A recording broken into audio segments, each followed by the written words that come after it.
Welcome to this journey through one of the most disturbing cases in American history. Today we're going to dive into the shadows of the Appalachian Mountains, where three sisters became horror legends that history books have chosen to forget.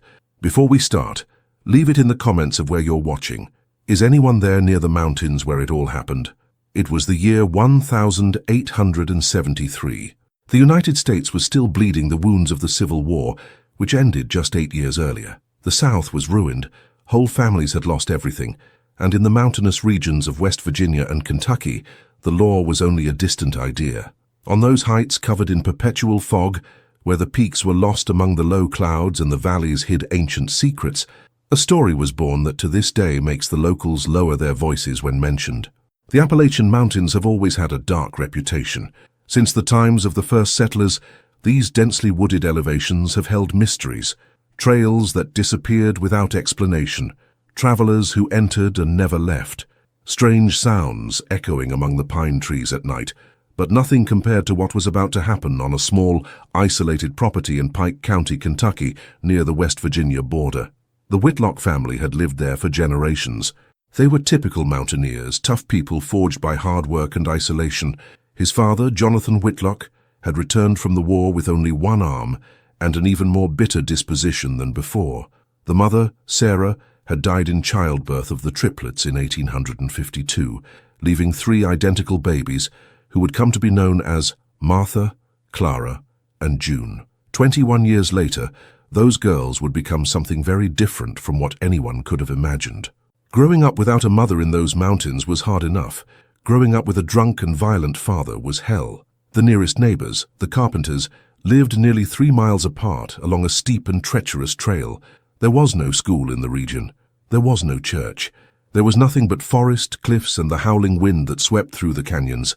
The three girls grew up as wild animals, learning to hunt, to set traps, to survive.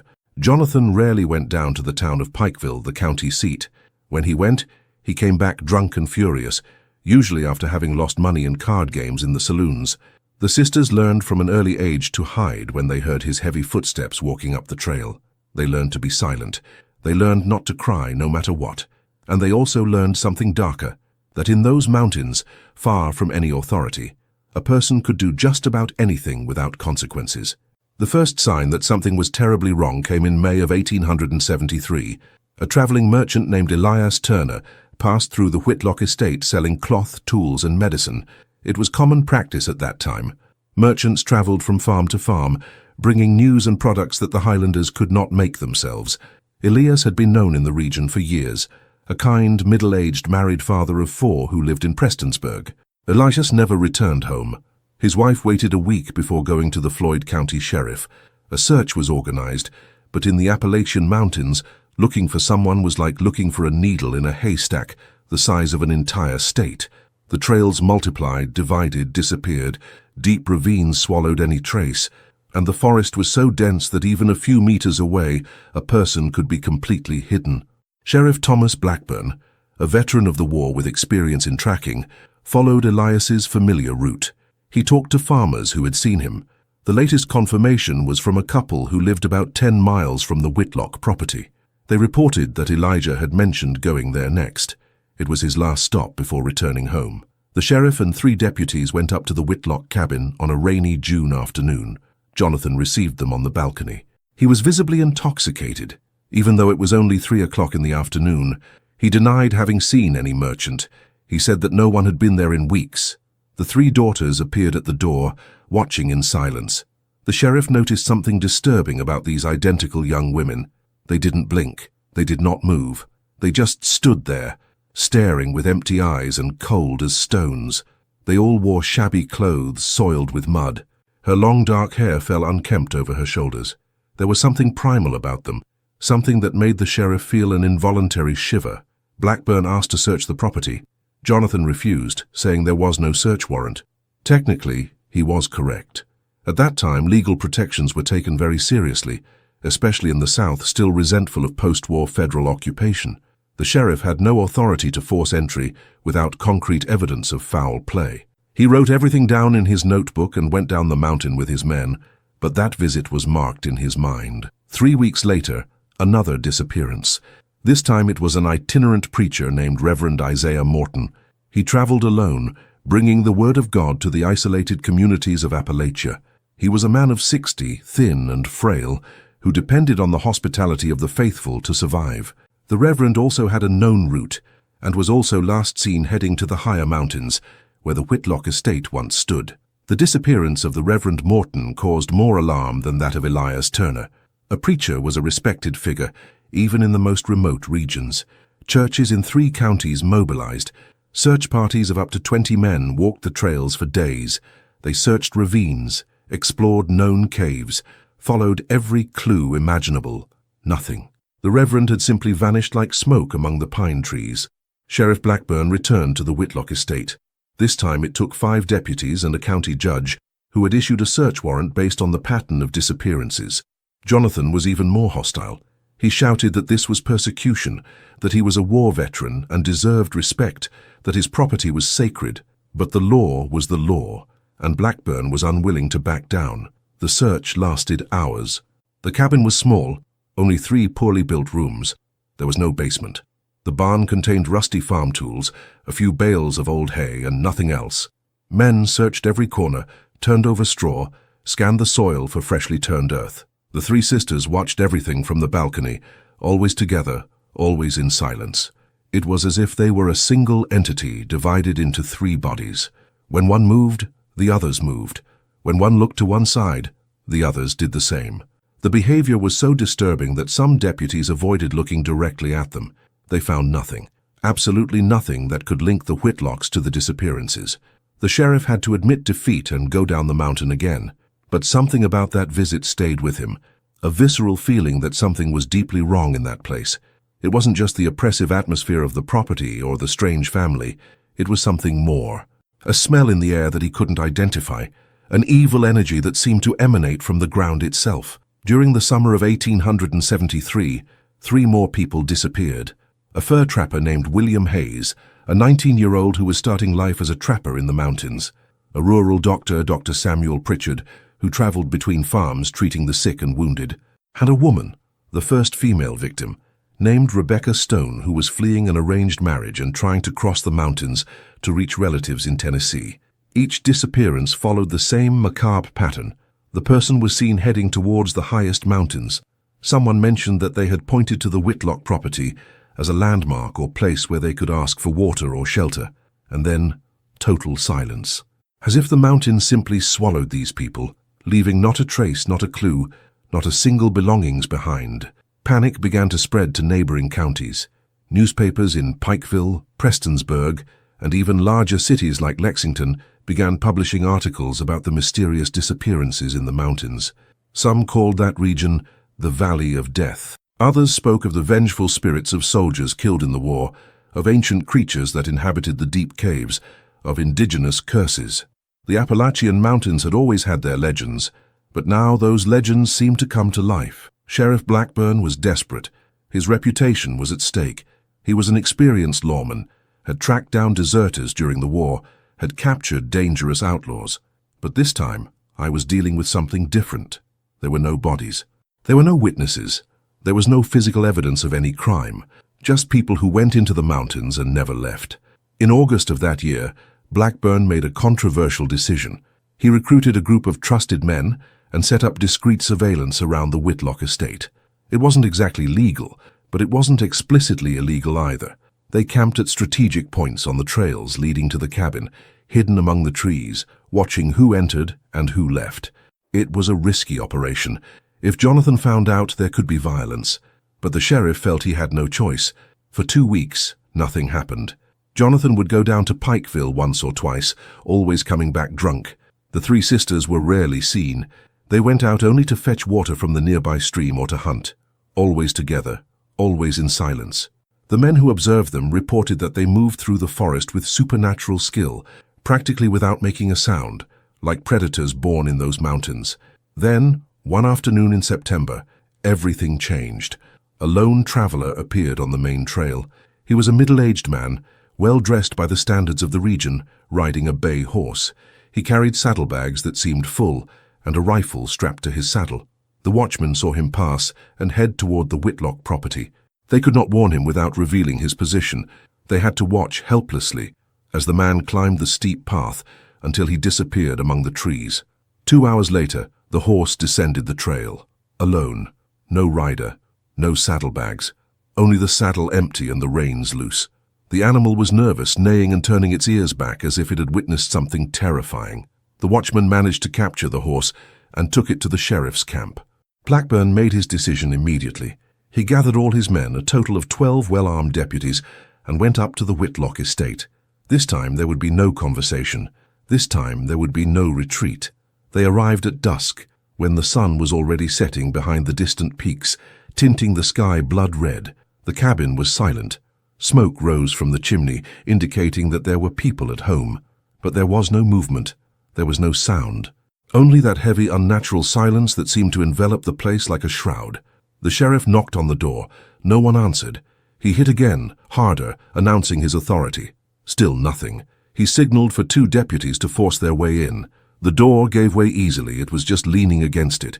The men entered with rifles drawn, prepared for anything. What they found was a disturbingly normal domestic scene. Jonathan was sitting at the table, a half-finished bottle of whiskey next to him. He was dead. His body was already cold, his eyes glazed, staring at nothing. There were no visible marks of violence. He seemed to have simply died sitting there, perhaps of a heart attack or stroke. The 3 sisters were sitting on the floor of the adjoining room, which served as a bedroom. They were holding hands, forming a circle, gently rocking back and forth. They sang a song in a low voice, a melody that none of the men recognized. They did not react when the deputies entered. They didn't look up. They just kept singing, swaying, as if they were in a trance. Sheriff Blackburn felt his blood run cold. There was something deeply disturbing about that scene. It wasn't just Jonathan's body or the sisters' bizarre behavior. It was the atmosphere of the place.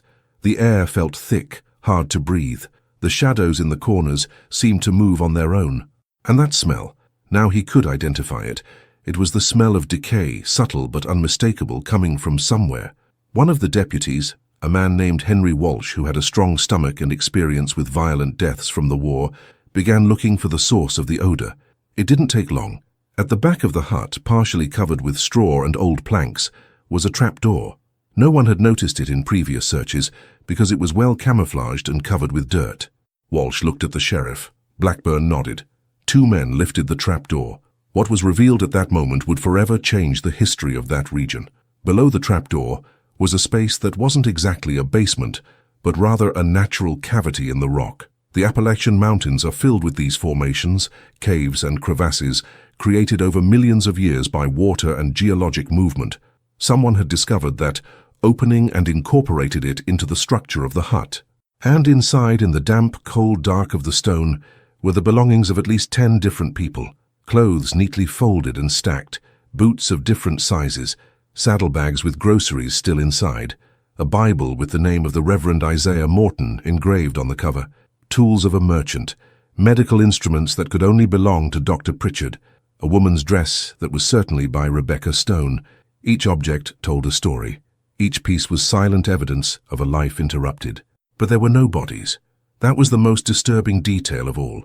All those belongings, all those evidences of crimes, but no physical trace of the victims. The men descended with flashlights, explored every inch of that cavity. It measured approximately 5 meters wide by 8 meters long, with enough height for a man to stand only in the center.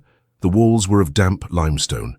The ground was compacted earth. There were strange marks on the walls, symbols scratched on the stone that no one could decipher. Meanwhile, the 3 sisters continued singing. The sheriff ordered 2 deputies to restrain them. It was only when the men touched Martha, the one who was closest, that the song stopped.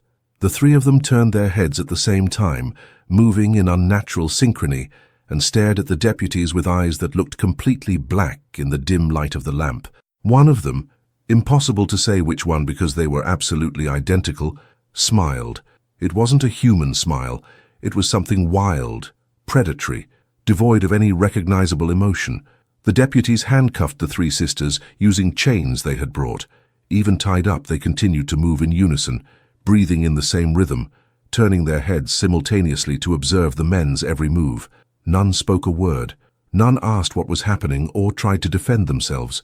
Just that dense silence, and those blank stares that seemed to cross people. The search continued all night. More deputies were called from Pikeville. They brought sniffer dogs in the hope of finding some trace of the bodies. The animals were agitated near the cavity, barking and growling, refusing to descend. One of the dogs, an experienced bloodhound used in crawls, simply lay down and began howling, a pitiful sound that echoed through the mountains and sent shivers down their spine. At dawn, as the cold grey light of autumn began to illuminate that cursed property, they made an even more disturbing discovery. Behind the barn, in an area covered with dense vegetation, there were signs of old fires, lots of bonfires. The ground was marked by circles of blackened stones, and among these marks, scattered over the earth, were fragments of bones, too small to identify with certainty, but clearly bones that had been exposed to intense fire. One of the deputies vomited. Another began to pray aloud. Sheriff Blackburn, a man hardened by years of war and violence, felt his hands shake as he jotted everything down in his notebook. He had seen men killed in battle. He had seen cities burned. He had seen the worst that human beings can do to each other, but that was different. It touched on something deeper and darker than ordinary violence. The three sisters were placed in a cart requisitioned from a neighboring farm. Even though they were physically separated, with Martha sitting in the front, Clara in the middle, and June in the back, they continued to move in the same way. When one tilted her head, the others did the same. When one blinked, the others blinked. It was as if they shared a single mind distributed in three bodies. The men who guarded them avoided looking directly at them. There was something about these young women that defied comprehension, something that made even the bravest feel primal fear. The descent from the mountain took hours. The cart followed slowly along the uneven track, swaying dangerously on some steep sections. The sisters showed no discomfort. They didn't ask for water, they didn't complain about the currents, they didn't try to talk to each other. They just sat there, with that otherworldly stillness, as if they were waiting for something that only they knew what it was. By the time they arrived in Pikeville, it was already mid-afternoon. News traveled fast at that time, even without telephones or telegraphs in the countryside. Messengers on horseback had spread the word. A crowd gathered on the main street when the wagon appeared. There must have been about 200 people there, maybe more. Relatives of the missing victims. Curious. Potential vigilantes. The atmosphere was tense, charged with anger and fear. The sheriff had to position his men around the wagon to prevent the mob from advancing. Some shouted for immediate justice. Others demanded that the sisters reveal where the bodies were. But the three of them remained in absolute silence, their faces pale and expressionless, like lifeless porcelain masks behind them. Not even the hatred of the crowd seemed to touch them. It was as if they existed in a separate world, isolated from any human emotion or consequence. The Pikeville jail was a modest wood and stone building, with only 4 small cells. The sisters were placed in separate cells, a decision by the sheriff, who wanted to break that strange connection between them. For the first time since they were captured, they fought back. When the deputies began to separate them, the three began to shout. They were not shouts of words, but high-pitched inhuman sounds that made several men cover their ears. It was a perfect unison. 3 voices producing exactly the same note at deafening volume. The sound lasted for perhaps 30 seconds before stopping abruptly. The sisters entered their cells without further resistance, but now, separated, something had changed. Each one retreated to a corner of her cell and stood there, motionless as a statue, staring at the wall. They did not lie down. They didn't sit down. They just stood up, perfectly still, for hours on end. The guards guarding them reported that it was impossible to tell if they were awake or asleep. His eyes remained open, but they did not blink. Her breasts barely moved with her breath. That night, strange events began to happen in the Pikeville jail. The sheriff had left 2 guards on duty, experienced men named Robert Mills and James Crawford. Around 11 o'clock in the evening, Mills reported hearing whispers coming from the cells. These were not clear words, just low, rhythmic murmurs that seemed to come from all 3 cells at once. As he approached to investigate, the whispers stopped instantly. The 3 sisters remained in their positions facing the walls, apparently without having moved even a millimeter. At 2 in the morning, Crawford swore he saw one of the sisters, he couldn't tell which one, floating a few inches above the floor of his cell. She called Mills, but when they both looked, she was standing normally.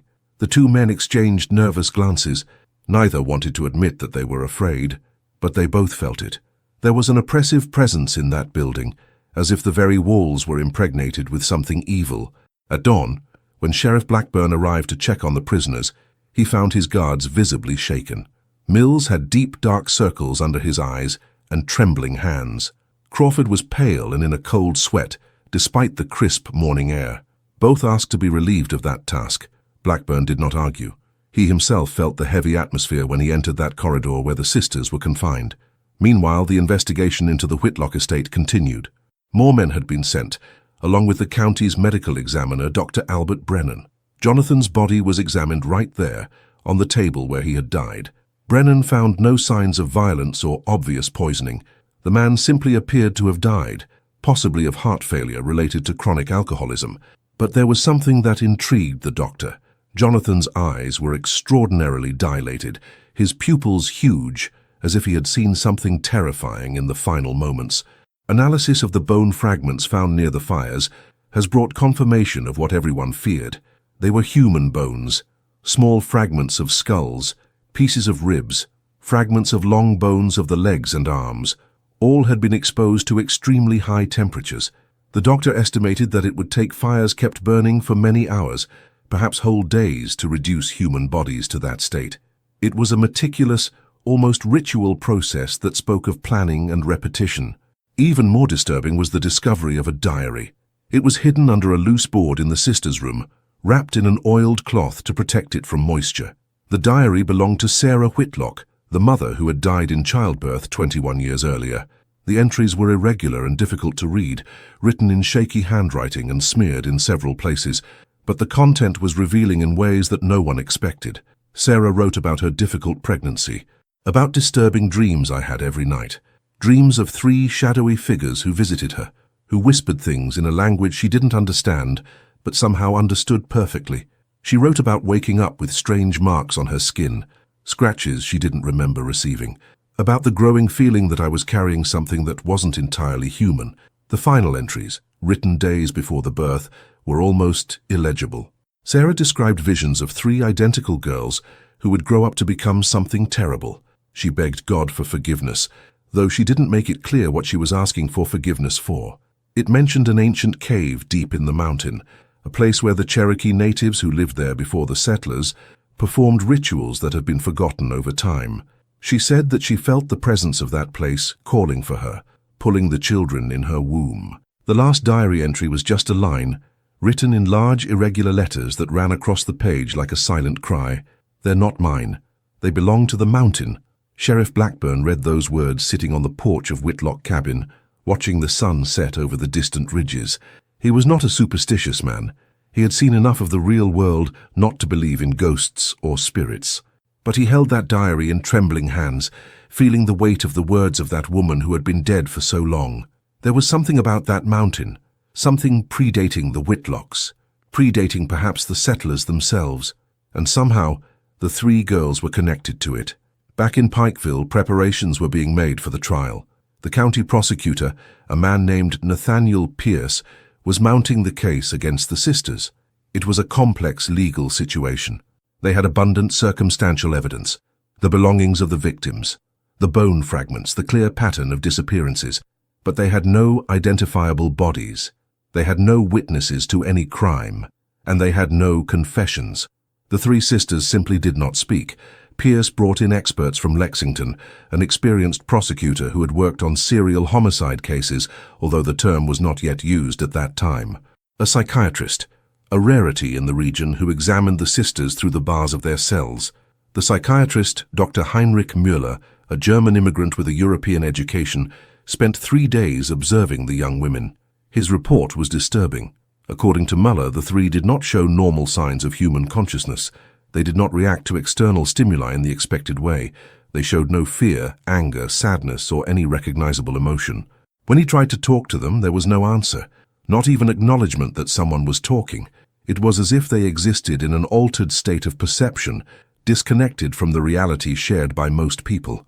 More disturbing was the observation that, even though they were physically separated in cells that did not allow eye contact with each other, the 3 continued to demonstrate synchronized behaviors. When one moved, the others moved moments later, performing the same gestures. When one ate, the others began to eat at the same rate. It was impossible according to the laws of known nature, but it was happening before the eyes of multiple witnesses. Muller theorizes in his report, using careful and scientific language, that the sisters could be suffering from a severe and previously undocumented form of folie à trois, a psychiatric condition where delusions are shared among close individuals. But even he admitted that it didn't fully explain what he was observing. There was something beyond conventional psychiatry operating there. News of the case spread beyond local counties. Newspapers in Louisville, Cincinnati, and even New York sent correspondents to cover what was being called the case of the devilish triplets of Appalachia. Sensationalist articles filled the pages, mixing facts with speculation and fantasy. Some newspapers claimed that the sisters were witches. Others suggested demonic possession. There were even theories that they were hybrids of humans with some mountain creature, descendants of obscure experiments carried out by crazy colonizers. The trial was scheduled for the 15th day of October, 1873. The Pike County Courthouse was not large, a modest room with a capacity of perhaps 50 people seated. But that day, hundreds crowded outside trying to get a seat to witness what promised to be the most extraordinary event in the region's history. Justice Cornelius Hammond, a 62-year veteran who had presided over that court for more than 20 years, had never dealt with anything remotely like it. The three sisters were brought in chains. This time they wore simple dresses provided by the sheriff's wife, as their original clothes had been confiscated as evidence. Even dressed in a civilized way, there was something fundamentally wild about them. Her hair had been combed, but it was already unkempt again. Their pale faces remained completely expressionless. They walked in perfect synchrony despite the chains, as if they were a single entity moving through three physical forms. Prosecutor Pierce presented his case with methodical efficiency. He called witness after witness. Family members of the missing identified the belongings found in the cavity under the Whitlock hut. Elias Turner's wife wept as she recognized her husband's coat, patched by her own hands years earlier. Reverend Morton's children confirmed the Bible with their father's name engraved.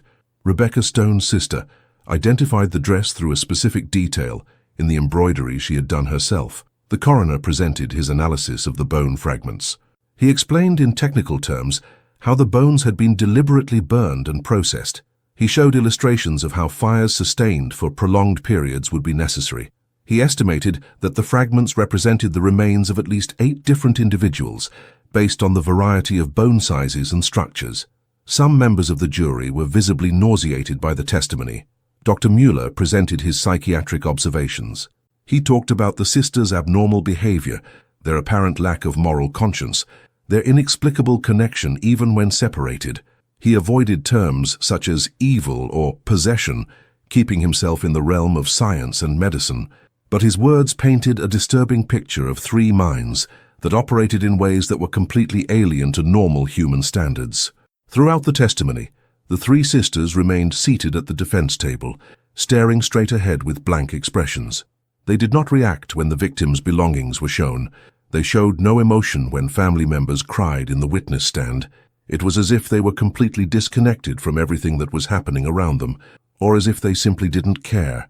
The defense was conducted by a court-appointed attorney, a young man named Thomas Aldridge, who had graduated from law school just 3 years earlier. It was an impossible task, and he knew it. His clients were not cooperative at all. They did not answer his questions. They did not provide any information that could help in their defense. He tried to argue that the evidence was circumstantial, that there was no definitive proof of murder without identifiable bodies, that his trial was being conducted in an atmosphere of public hysteria that made impartial justice impossible. But his arguments rang hollow even to himself. The truth was that everyone in the room, including the 12-man jury of the county, had already formed their opinions. The three sisters were guilty, perhaps not in the strict legal sense, but in a deeper and more primitive sense. They represented something dark and ancient that civilized people preferred to believe no longer existed in the modern world. On the third day of the trial, something extraordinary happened. One of the sisters, Martha, according to the identification the sheriff had made, based on a small scar on her left hand, turned her head slowly and looked directly at the jury.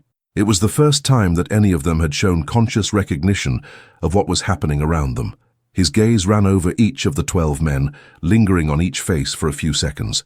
There was no threat in that look. There was no supplication. There was only an evaluative and cold quality, like a predator studying potential prey. Several jurors averted their eyes, unable to sustain that eye contact. One of them, a sturdy farmer named Jacob Miller, who had a reputation as a tough and fearless man, visibly paled.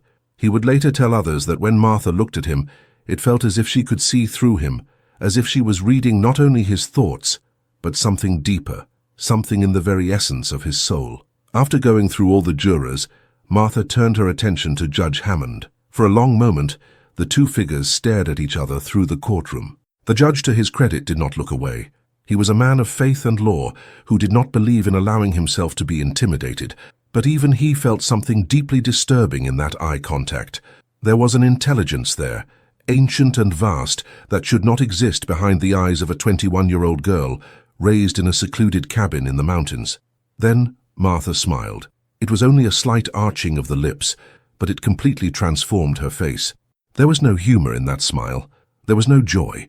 There was only something that reminded the satisfaction of a puzzle being solved or a plan coming to the expected conclusion. And then, for the first time since her capture, she spoke. Her voice was surprisingly soft, almost musical, but there was a quality to her that made people feel goosebumps. She said only 6 words, spoken in perfectly clear English and without a regional accent. "You can't kill the mountain." That was all. After those 6 words, Martha turned her attention forward and returned to the state of empty stillness of the previous weeks.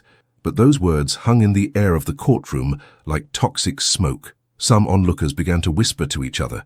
The judge slammed his gavel demanding order, but everyone had heard it, and everyone was trying to process the meaning of those enigmatic words. The jury deliberated for only 2 hours. They came back with a guilty verdict on all charges. 11 cases of first-degree murder, the number of victims that could be definitively linked to the disappearances. Judge Hammond set sentencing for the following week. In that time and region, there was only one punishment for multiple murder, the death penalty. The 3 sisters would be hanged. The news spread quickly. Crowds began to arrive in Pikeville from all the surrounding counties. Some came for justice, wanting to see the murderers pay for their crimes. Others came out of morbid curiosity, wanting to witness an event that would be remembered for generations. Merchants set up stalls selling food and drink. It was almost a festival atmosphere, something that made Sheriff Blackburn deeply uncomfortable. The night before the scheduled execution, even stranger events began to occur. The sheriff had beefed up the guard, putting 6 armed men in jail. He did not trust the crowd that grew in the streets. There was drink flowing freely in the saloons, and drunken crowds could quickly turn into violent mobs. He would not allow a lynching under his watch, no matter how guilty the prisoners were. Around midnight, all 6 guards reported hearing chants coming from the cells. It wasn't the 3 sisters singing. There were multiple voices, dozens of them, echoing through the stone walls as if coming from far away. The voices sang in a language that none of the men recognized. It wasn't English. It wasn't Spanish. It wasn't any of the indigenous dialects that some of the guards had heard in their lives. It was something older, with rough, guttural sounds that seemed to hurt the ears. One of the guards, a young man named Peter Sullivan, swore that the shadows on the walls began to move independently of the light sources. He saw dark shapes sliding around corners, shapes that suggested human figures, but distorted in ways that shouldn't be possible. Another guard, Matthew Price, reported feeling a drastic temperature drop in the cell corridor, his breath becoming visible in the cold air despite it being October and the temperature outside being mild. At 3 a.m, the singing stopped abruptly. The silence that followed was somehow worse than the strange sounds. It was a heavy, expectant silence, as if the whole chain was holding its breath. The guards checked the cells. The 3 sisters were in their usual positions, standing in the corners, staring at the walls. But now there was something different. On the walls of each cell, scratched on the stone with some sharp tool, were intricate symbols. No one had seen or heard the sisters doing that. The symbols were intricate, forming geometric patterns that seemed to move when looked at directly, creating disturbing optical illusions. Sheriff Blackburn was called immediately. When he arrived and saw the symbols, he felt something he had not experienced since his bloodiest days of the war. Genuine, primitive fear. I couldn't explain why. They were just marks on the stone. But there was something about them that touched an older part of the human brain, the part that still remembered when our ancestors were afraid of the dark and the unknown. He ordered the cells to be cleaned and the walls scraped. But when the men tried to erase the symbols, they found that they had been engraved deep into the stone, much deeper than would be possible with human fingernails or the only metallic objects the sisters had access to, which were the chains of their handcuffs. It would have taken hours of hard work with appropriate tools to create those marks, and no one had heard anything. The dawn of the 23rd of October, 1873, arrived with grey skies and low clouds. A dense fog covered Pikeville, something unusual for that time of year. Visibility was reduced to a few meters. The crowd that had gathered during the night was now silent, watching the jail through the mist like specters awaiting a macabre spectacle. The execution was scheduled for 9 o'clock in the morning. The scaffold had been built into the back of the jail, a simple wooden structure with 3 ropes swaying gently in the damp breeze. 3 ropes for 3 assassins. The executioner was a man brought from another county, someone with experience in this dismal job. He checked each knot meticulously, tested the strength of the ropes, measured the appropriate heights to ensure quick deaths. He was a professional who took his work seriously, no matter how macabre it was. At 8:30, the sisters were brought in from the building. It was the first time that many people in the crowd had seen them in person. Absolute silence fell over everyone as the 3 young women appeared. Even chained and condemned, there was something about them that commanded attention. It was not beauty in the conventional sense, although their faces were symmetrical and their features thin. It was something deeper and more disturbing, a presence that seemed larger than their physical bodies. They walked to the scaffold without resistance. They didn't cry. They did not beg for mercy. They showed no sign of fear or regret. They climbed the steps in perfect synchrony, moving as if they were a person reflected in 3 mirrors. The priest who was supposed to perform the last rites tried to talk to them, offer spiritual comfort or opportunity for confession. They completely ignored it, as if it simply did not exist in their field of perception. The 3 were positioned under the ropes. The knots were adjusted around their necks. Black hoods were to be placed over their heads, as was the custom. But when the executioner's assistant tried to cover Martha's face, she turned her head and looked directly at him. The man let the hood fall from his trembling hands and retreated, muttering prayers in a low voice. The executioner decided to proceed without the hoods, that everyone would see the faces of those murderers until the final moment. Judge Hammond read the sentence aloud, his voice echoing strangely in the dense fog. He declared that Martha, Clara, and June Whitlock had been tried and convicted of heinous crimes against humanity, and that their lives would be confiscated as payment for those they had taken. He asked if they had any last words. For a long moment, nothing. Then the 3 of them opened their mouths at the same time and spoke in perfect unison. The mountain remembers. The mountain awaits. The mountain always returns. The words were spoken 3 times, at exactly the same time by the 3 voices, creating a strange and unnatural harmonic effect. So silence. The executioner looked at the judge. Hammond nodded. It was time. The executioner pulled the lever that released the trapdoors under the feet of the convicts. The 3 bodies fell simultaneously. The strings stretched with dry, terrible sounds. Normally, a correctly calculated fall would result in instant death from neck breakage. But something went wrong. The 3 sisters did not die immediately.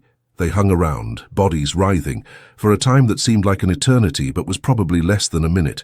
And throughout that horrible time, they kept moving in sync. When one leg kicked, the other 2 made the same movement.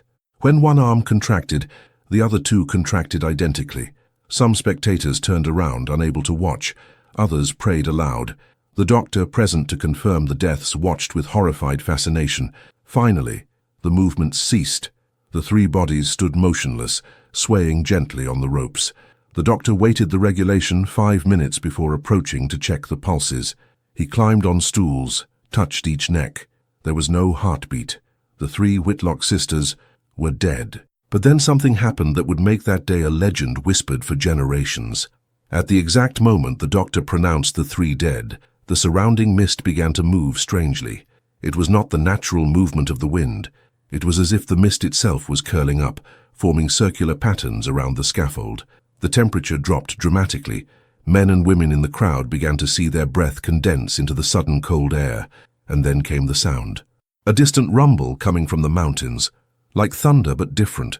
It was deeper, more prolonged, vibrating through the ground beneath people's feet. Some thought it was an earthquake, The Appalachians had occasional, though rare, seismic activity, but that didn't feel natural. It seemed intentional, as if the earth itself was reacting to what had just happened. Birds exploded from the trees in huge flocks, flying in disorderly circles and screaming. Dogs around town began howling all at once. Horses attached to the poles pulled their reins, some managing to break free and galloping blindly through the narrow streets. The crowd began to disperse rapidly, people running to their homes or to the nearest buildings, seeking shelter from something they couldn't name but that everyone felt. Sheriff Blackburn remained at the scene, as did Judge Hammond and a few other men who forced themselves to keep their composure. They watched as the bodies were lowered and placed in 3 simple pine coffins that had been prepared in advance. The gravediggers, 2 brothers named Samuel and Daniel Foster, loaded the coffins onto a wagon. The plan was to bury them in the city cemetery, in an area reserved for criminals away from respectable citizens. But when the cart began to move toward the cemetery, the horses refused to move. They were trained animals, used to pulling heavy loads, but at that moment they simply planted their paws on the ground and did not move, no matter how much the gravediggers encouraged them. They tried to exchange for different horses. The result was the same. No animal voluntarily approached that cart with the 3 coffins. Finally, it had to be done manually. 10 men took turns pushing and pulling the cart along the dirt road to the cemetery. It was hard and time-consuming work. The sky had darkened even more, black clouds gathering over the city in an ominous manner. Lightning began to clear the distant horizon, although there was still no thunder. There was an apocalyptic quality to that afternoon, as if heaven itself was witnessing and condemning what humans had done. In the cemetery, 3 graves had been dug in the unconsecrated section set back from the graves of ordinary citizens. But when the gravediggers tried to lower the first coffin, the rope broke. The coffin fell into the grave with a hollow and disturbing sound. They took new, thicker ropes. The same thing happened with the second coffin, and with the third. It was as if the ropes themselves refused to complete the task. Eventually, the coffins were positioned at the bottom of their graves, using planks and brute force. The priest refused to perform any ceremony. He said that these women had been servants of evil and did not deserve sacred words about their graves. Some argued, but most quietly agreed. The gravediggers began to throw dirt over the coffins. That's when the storm finally came. It wasn't a normal autumn storm. It was a sudden and violent flood, as if the sky had opened. Rain so heavy that it was impossible to see from a few meters away. Winds that bent the trees and tore tiles off the roofs. Lightning that struck the ground repeatedly, each immediately followed by deafening thunder. The storm lasted only 20 minutes, but in that time it caused more damage than any storm the older residents could remember. When it finally stopped, as abruptly as it had begun, the men in the cemetery found themselves soaked and covered in mud. The 3 pits were filled with muddy water. They had to wait hours for the water to drain enough to continue the burial. When they finally managed to complete the task, it was almost night. No one wanted to be in that cemetery after sunset. They finished in a hurry, piling the earth over the graves without ceremony or care. No tombstone was erected. The 3 pits were left unmarked, only jagged mounds of fresh earth that would soon be covered by vegetation. It was as if the city wanted to forget that those women had existed, as if not marking their graves could somehow erase the memory of the horrors they had committed. But the memory is not so easily erased. And in the days and weeks that followed the execution, it was clear that something was not over. They started with dreams. Dozens of people in Pikeville have reported having identical nightmares. They dreamed of 3 figures standing in the mountains, calling, always calling. They dreamed of strange symbols scratched in stone that burned with cold light. They dreamed of voices singing in languages that had been dead for millennia. Sheriff Blackburn was one of those affected. He woke up every night at 3 in the morning. The exact time when the chance had stopped in jail that last night, he woke up with a racing heart and the absolute certainty that someone was watching his room, although he never saw anything.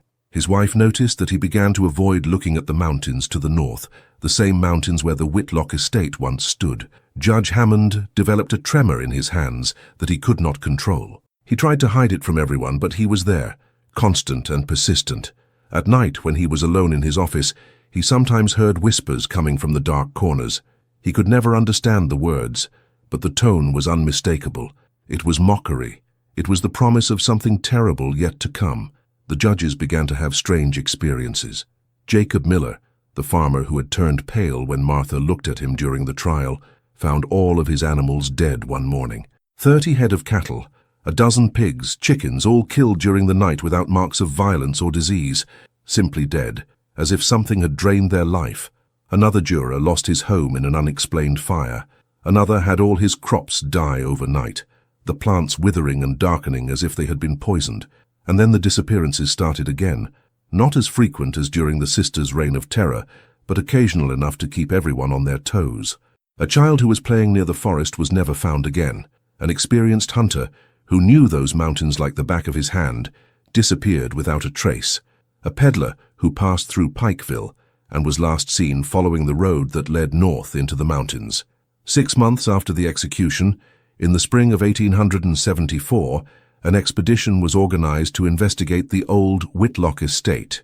The sheriff had received reports from distant residents who claimed to see strange lights in that area at night. They were not ordinary bonfire lights, but something different, lights that seemed to move between the trees with their own purpose, that flashed in regular patterns, that sometimes formed circles or other impossible geometric shapes. Blackburn assembled a group of 15 men, all armed and experienced. They took supplies for several days, camping equipment and powerful lamps. The climb up the familiar trail was more difficult than before. The vegetation had grown aggressively over the winter, as if the forest itself was trying to reclaim that place and erase any evidence of human occupation. Branches blocked the way in places where the trail used to be clear. Roots had sprouted through the beaten earth, creating dangerous obstacles. It took them 2 days to reach the property. When they finally emerged from the dense forest and saw the hut, they all stopped involuntarily. The place had changed. The hut was still standing, but it seemed to be deteriorating at an impossible rate. The wood was rotting and covered in moss, as if decades had passed instead of just 6 months. The roof had partially collapsed. The windows were all broken, although no one knew how or why. The place had a quality of ancient ruin, something that should have taken years to happen, but had occurred in months. More disturbing was the feel of the place. All the men felt it immediately. It was a heavy oppression in the air, a sense of being watched by invisible eyes, a primitive certainty that they were not welcome. The horses they had brought were restless, neighing and trying to get back along the trail. They had to tie them tightly to trees far from the cabin, where they seemed less agitated. The sheriff and his men approached the ruined structure cautiously. The front door was open, hanging only on a hinge. The interior was dark and cold, even with the spring sun shining outside. They entered with lanterns lit. The furniture had rotted, covered in fungus and mold. The ground was damp and unstable in places. But it wasn't the physical state of the cabin that caught his attention. They were the symbols. The interior walls were covered with the same symbols that had been found in the jail cells, but here they were on a much larger scale and complexity. They covered every inch of available surface, woven into intricate patterns that made the eyes ache when looked at for a long time. Some of the men swore that the symbols moved when they were not looked at directly, rearranging themselves into new configurations. One of the deputies, a young man named William Carter, who had not been involved in the original case, laughed nervously and said that they were just gibberish. He reached out and touched one of the symbols. The moment his fingers made contact with the marked wood, he screamed and pulled his hand back. There was a burn on his palm, red and painful, although the wood was cold to the touch. Carter wrapped his hand in a cloth and stood pale and quiet for the rest of the expedition. They descended into the cavity under the hut. The trapdoor was open, as they had left it months before. The improvised wooden staircase was rotten, but still usable. 3 men descended, including the sheriff. The space was exactly as they remembered it, except for one thing. In the center of the cavity, where before there was only a dirt floor, there was now a hole. It wasn't big, maybe a foot in diameter, but it felt deep, incredibly deep. When they threw a stone inside, they didn't hear it hit the bottom. From somewhere deep in that hole came a sound. It was faint, barely audible, but it was there.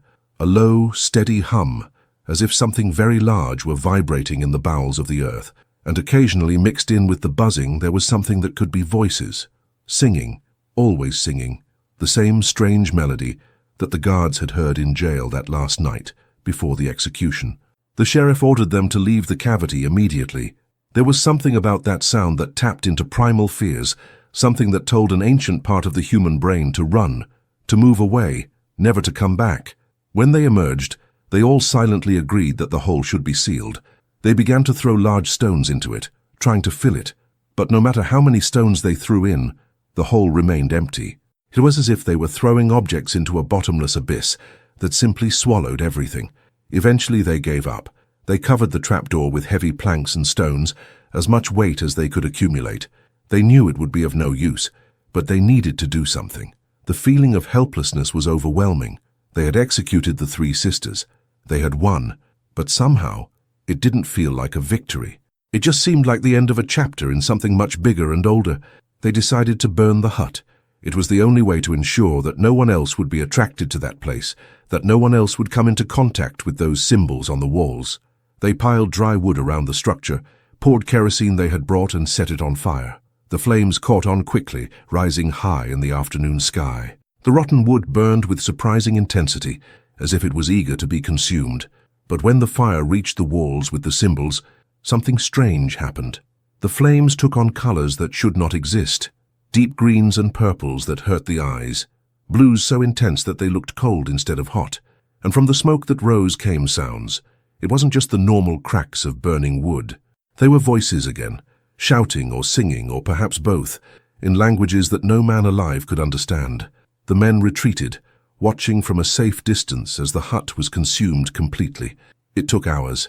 The fire burned with unnatural intensity until there was nothing left but ashes and a few blackened stones from the foundation, and when it finally went out, when only faint embers remained, the sheriff noticed something disturbing. The ashes were not normal ashes.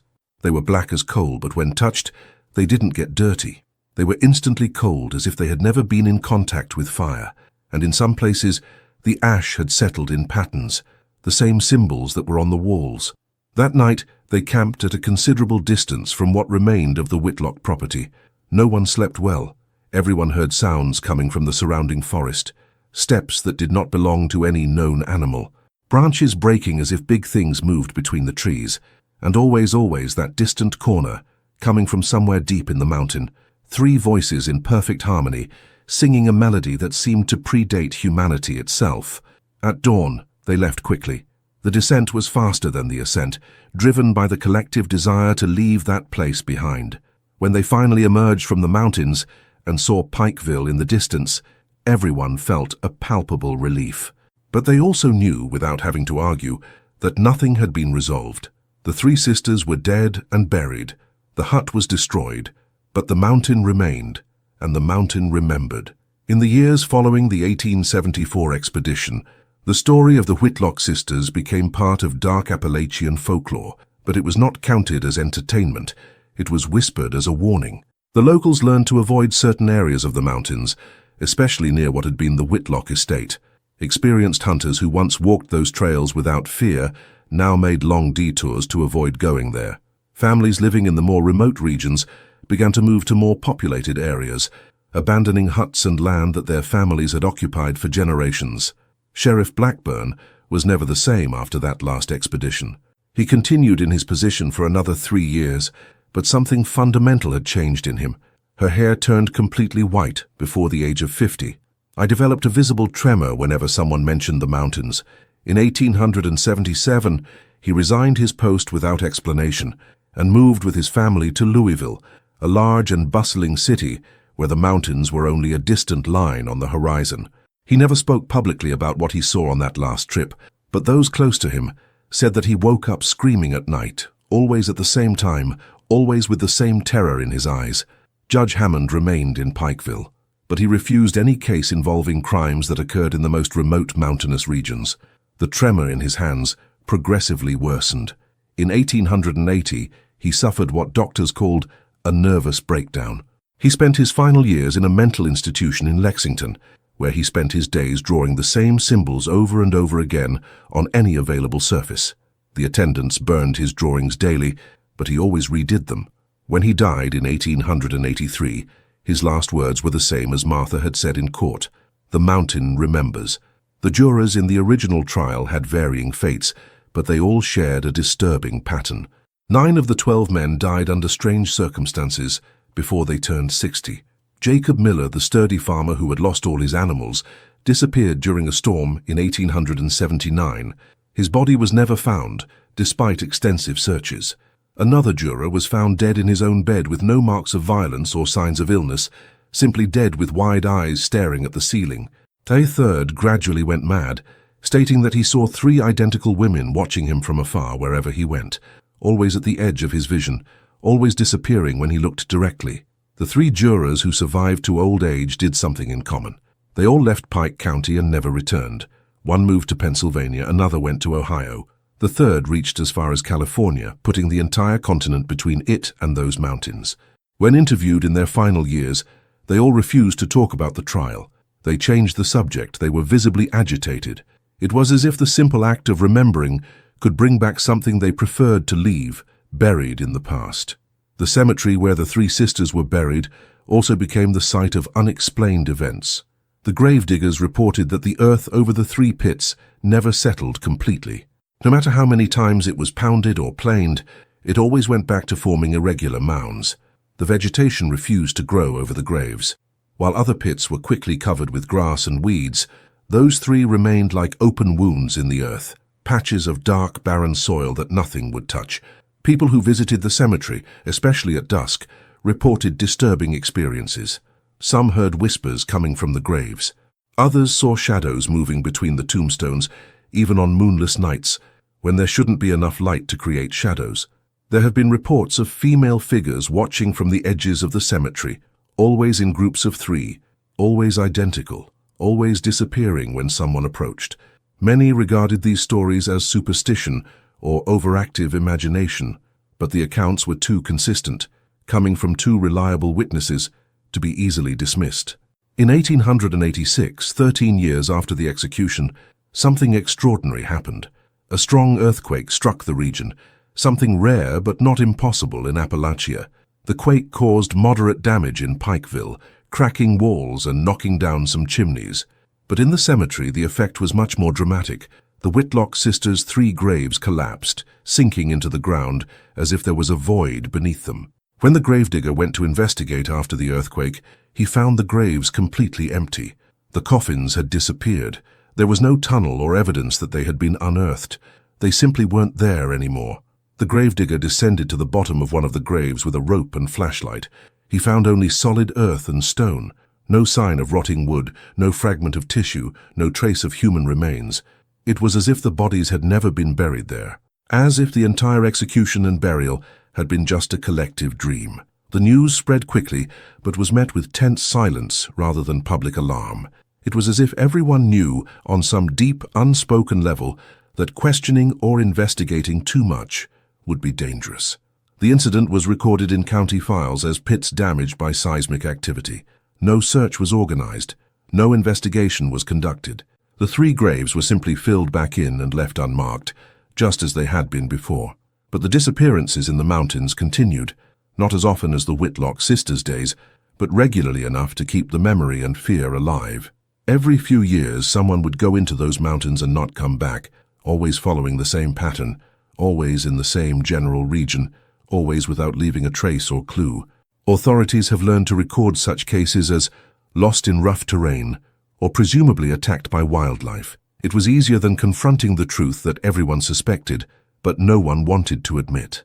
As the 19th century gave way to the 20th, the story of the Whitlock sisters began to disappear from official records. Documents were lost or destroyed in convenient fires. Old newspapers rotted in neglected archives. The people who witnessed the events directly died, taking their first-hand accounts with them. It was as if there was a collective, undeclared effort to erase that history from the official memory of Pike County, but oral memory is more resistant than paper and ink. Among the ancient mountain families, the story persisted, passed down from generation to generation in cautious whispers around campfires or on stormy nights when the wind howled through the canyons.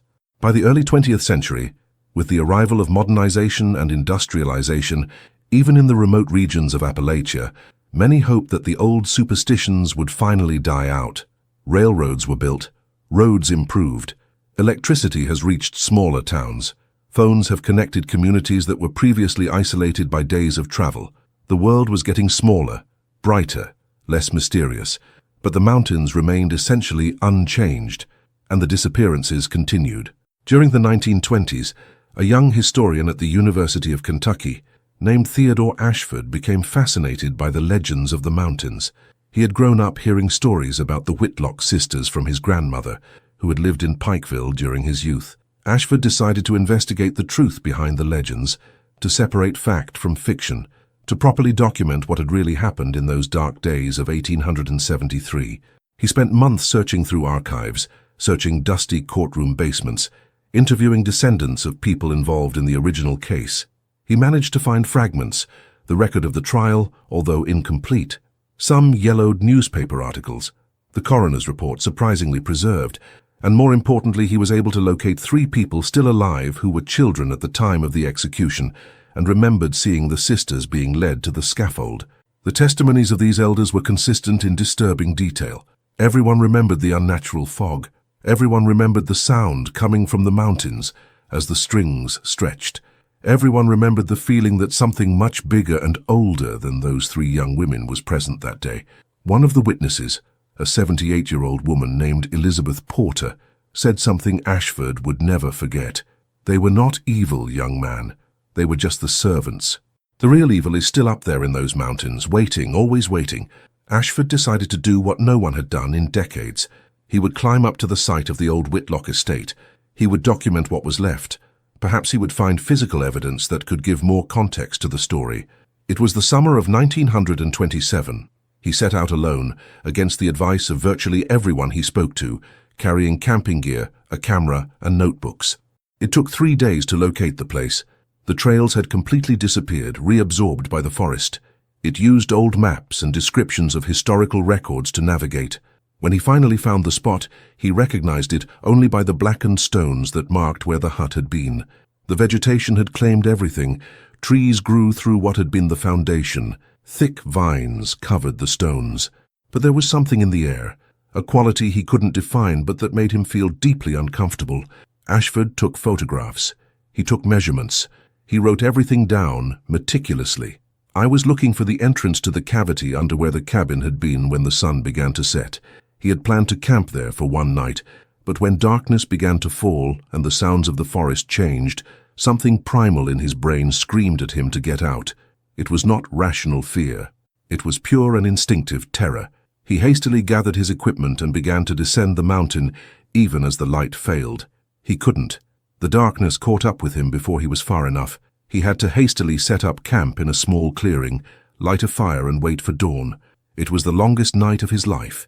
He heard things moving in the darkness beyond the circle of light of the campfire. They were no ordinary animals. The sounds were too deliberate, too intelligent.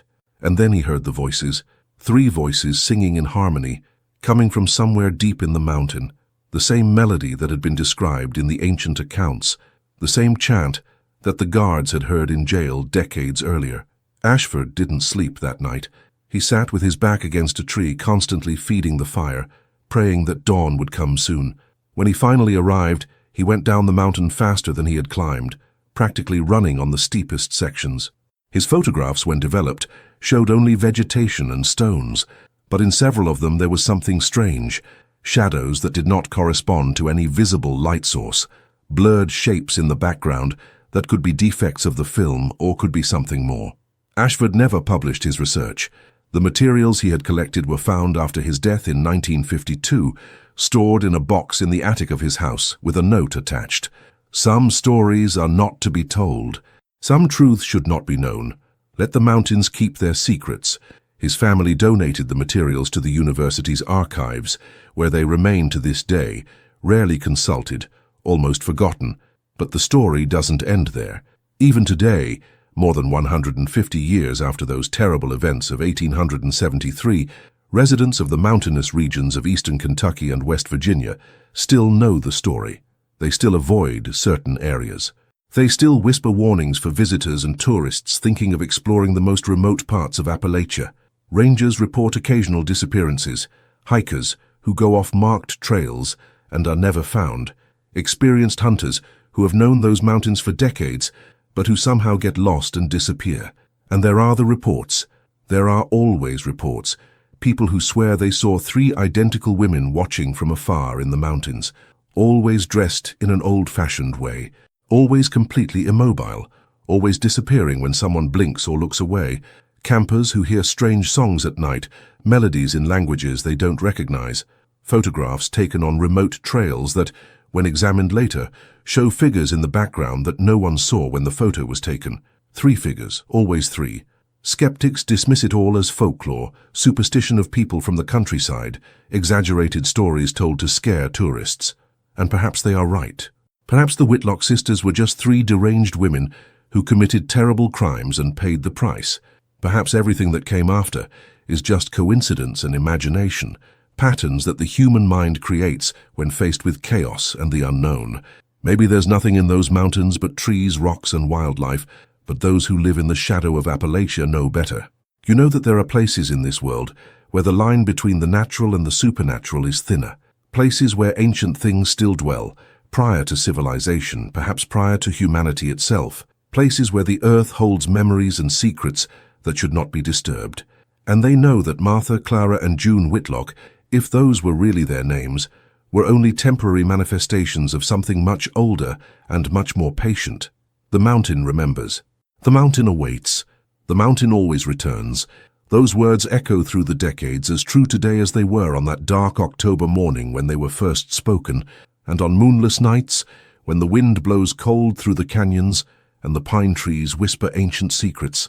Some still hear that distant song coming from the depths of the earth. 3 voices in perfect harmony, singing a melody that existed before words, that will exist after the last word is forgotten. The Whitlock sisters were too bad for the history books, so bad that their history was erased, buried, intentionally forgotten. But forgetting is not the same as disappearing. And there are things in this world, in the shadows of the ancient mountains, that cannot be killed by ropes or burned by fire or quenched by time. There are things that just wait, and they wait, and they wait.